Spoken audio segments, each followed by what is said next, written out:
Good morning, good afternoon, everyone who is looking at this publication of our general law of functionality. My name is Arend van Kampen with TankTerminalTraining. I've been looking in the world all over globally to verify the competency and the training capacity and the operational excellence of terminals. And during the last 4 or 5 years, I've been working on my PhD paper, and I discovered this general law of functionality by understanding the significance of information. Now, what is information? Information is not just an idea or an email or a message. No, information is a physical substance, is a physical thing. We can measure it in bits of information. Now, the rule of this general law of functionality is that every system we build as man can only function optimally or perform at the best level if there is enough information in the system. So that means knowledge, information, etc. Now, to test this, we did tests worldwide in several occasions, and I'll show you during this presentation what the results of that were, and they are quite alarming. So I'm going to go to slide 2 now. This is the ISGOT, and it says information deficit, because we have to always ask, what information do we have, or what information do we lack? Now, the information we have and the one we lack, we must compare. Now, a real life example, and I did this for the last 12 years, is that I found that people don't read the ISGOT.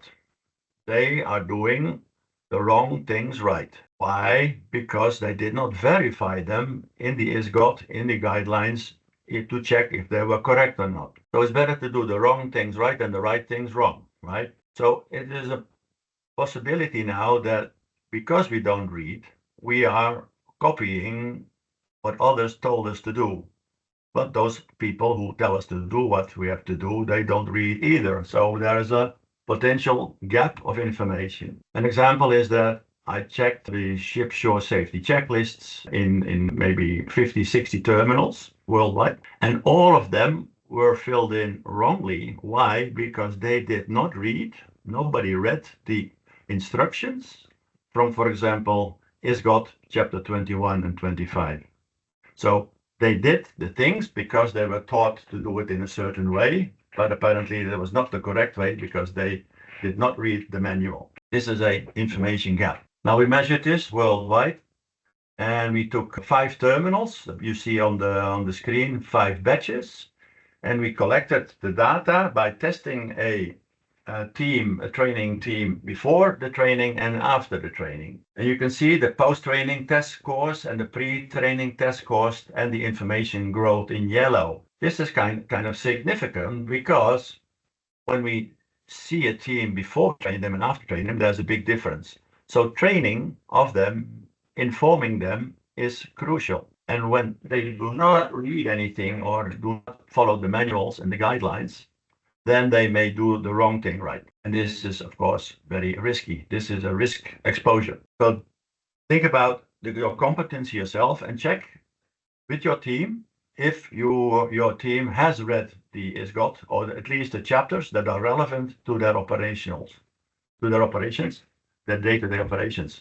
So that could be shipboard operations, it could be risk management, it could be contingency planning, it could be hazards of petroleum, terminal administration, whatever. It's all there in the ISGOT. Now, why information is so important? Because information is also a factor in the universe that allows the universe to run and operate and function. And therefore, the entropy or the disorder, we must understand what is entropy.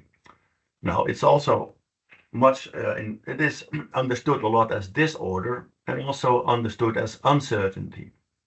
Now, if you read with me, entropy is information shortage, deficit, or the information we don't have.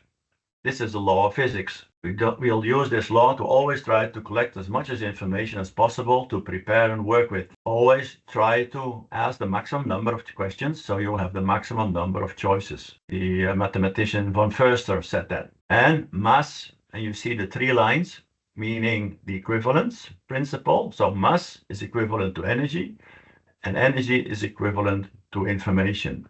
This is the so-called mass information and energy equivalence principle that has been researched by Dr. Vobson in England. So when you miss information, you will miss energy.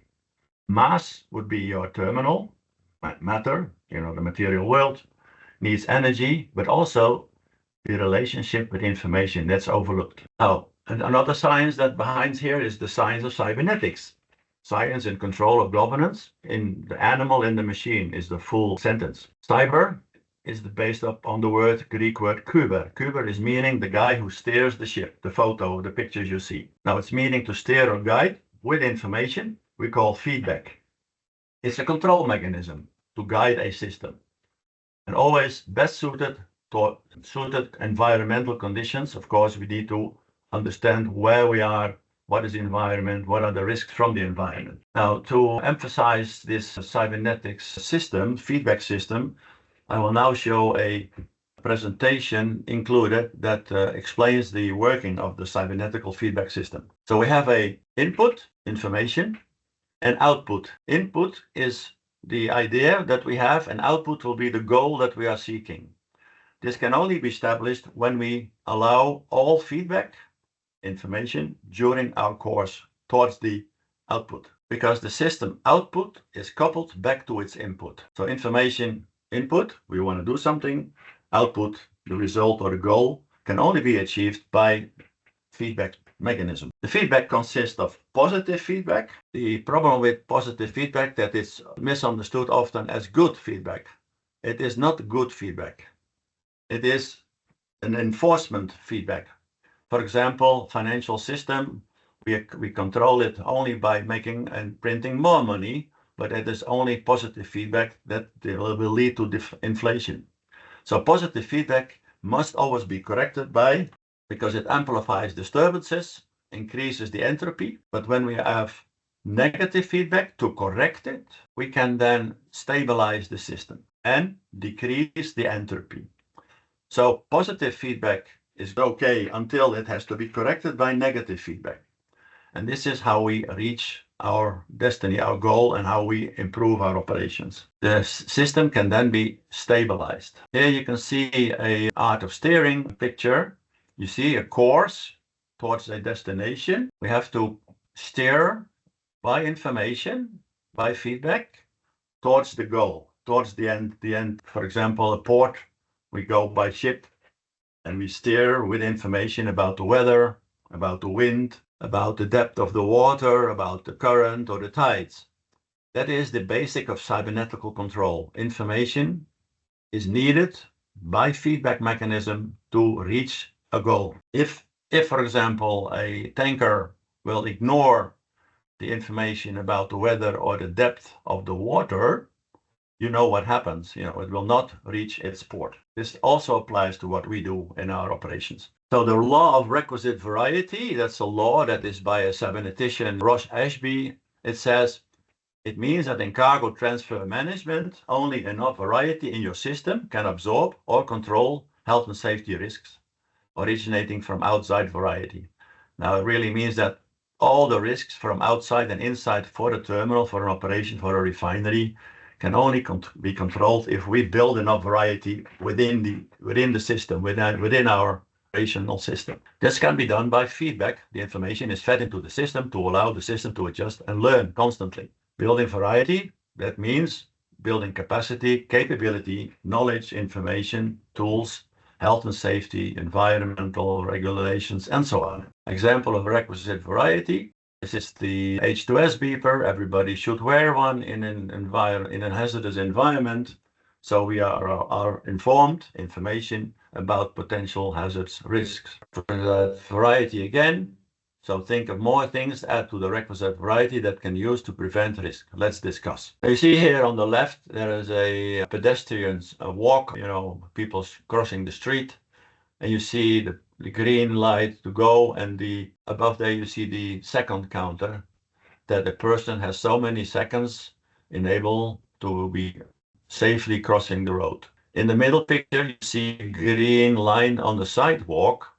This is definitely made for people who are so absorbed in their cell phones that they don't pay attention anymore, but only look to the screen. So this is an extra variety built, for example, in Korea to prevent people from crossing the road absorbed in their phones. And on the right line, you see the yellow, the red light, the yellow light. So there's a waiting time, and there's a second time counter as well to prevent people from crossing too quickly, too early. So now I designed this word realiteit. It's like the limitations of reality. We have to understand that we are dealing in a physical reality, and we have to agree on what is real and what is not real. Now, this picture gives you an idea of the world and the reality, how it is. We have for example, a linear reality that is meaning it is determined by cause and effect. It's called linear. Cause and effect. Something happens, then I react on it. That could be regulated by law, regulation, compliance, management of causal effects. But there is also a nonlinear, we say complex reality that we cannot control as a cause and effect system. We need to control that and steer that by information. So you see, steering and governance of non-causal, non-linear effects, risks, is only possible through feedback information. Cognition is processing of information and cooperation. That means that we have to interact with the variety and the environment. When there's information that is needed to adjust our system's operation, we need to apply it immediately, otherwise we are running into entropy. You see the butterfly on the right side, butterfly effect. Well, that is an idea that was launched by Lorenz, who was calculating weather patterns, and he found that by the metaphor of a butterfly, that a butterfly can flap its wings to create a hurricane in Florida. So we cannot control all of it, causality, but we have to understand that information and complexity changes. And this is exactly what the VUCA means. VUCA, volatility, uncertainty, complexity, ambiguity, can only be managed, navigated, and steered by feedback, by information, not by regulation and law. It's impossible. So when we see the general law of functionality, we can now understand there is a system that functions and a system that will malfunction. Now, functionality of every system in the world, in universe, natural system, biological system, social systems, but also our operational and industries, will malfunction if we miss information. So an information deficit is equal to an energy unavailable to steer and adjust course, meaning to do useful work. Then we get disorder, destructive, non-adaptive, non-controllable. This is this part. Reality, of course, consists of a boundary. So the boundary, this red line, is the boundary of functionality, and we call this realiteit, or the limitations of reality. See the line here. Now you see this one, the blue arrows, these are the feedback lines, the feedback loop. Now this feedback goes beyond, over, and crosses this border, this boundary, here and there, here and there. This brings us into the risk area of malfunctioning, because entropy is therefore direct result of information deficit. So if you understand that the flow of information goes like this, and all the information must be learned and put back into the system like that too, and then adjust the information flow and use the information to correct it. Use the negative feedback of learning to control the system again. Now, the risks we have here, health and safety and efficiency, reputation, quality and quantity loss, communication problems, learning gaps, and time loss as well. The next one, now we have a general functionality of a viable system. You see now the feedback loops are within the linear area. The boundaries of functionality, the realiteit, are now within. So information feedback is now available to steer and adjust course to do useful work. And then our goals for sustainability, health and safety, environment, operation, management, profit, and time can be achieved. Go back one time. So here the goals are unachievable and you're running a risk. And here you maximally control the risk. This is how nature works as well. how physics can be demonstrated as the basis, always implementing the information part. Information is there physical, and scientists either say information is energy or is equivalent to energy. But without information, nothing works optimally. So I decided to make it more clear, or maybe to demonstrate it by algorithms. That is now, we can see here the first one. Depending on the perception, people an awareness of the significance of information, we can now say, okay, mass, our terminals, our refineries, our operation, minus information that is equivalent to energy beyond the reality or realiteit always ends up in this symbol of entropy. A correct perception, we understand how information is significant and that it's needed for that. The mass, our terminals, plus information is equal to energy within or equal to reality. Is the J is meaning the negentropy, this negative entropy, meaning functionality. Everything can continue, can perform. Make it a little bit shorter. We now took out the P, perception. We can just now say mass minus information is equal to energy beyond reality is entropy, malfunction. Mass plus information equal to energy is within the reality is always function. So the final algorithm we can now use, because we have to deal in probabilities between 1 and 0 usually. Mass without information, your terminal not information, beyond reality always ends in the probability of more than 0 in entropy. Understood? So the probability of running an operation with a lack of energy and a lack of information runs into entropy, uncertainty, disorder, risk, and so on. Now, we built this early warning system. Early warning system is actually an idea to collect as much as information by a central place in the terminal, in your operations, where you can find the information. Everybody in the terminal can check the screen and say, okay, this information we need now to maximize our operational performance and safety. I always give this in my trainings.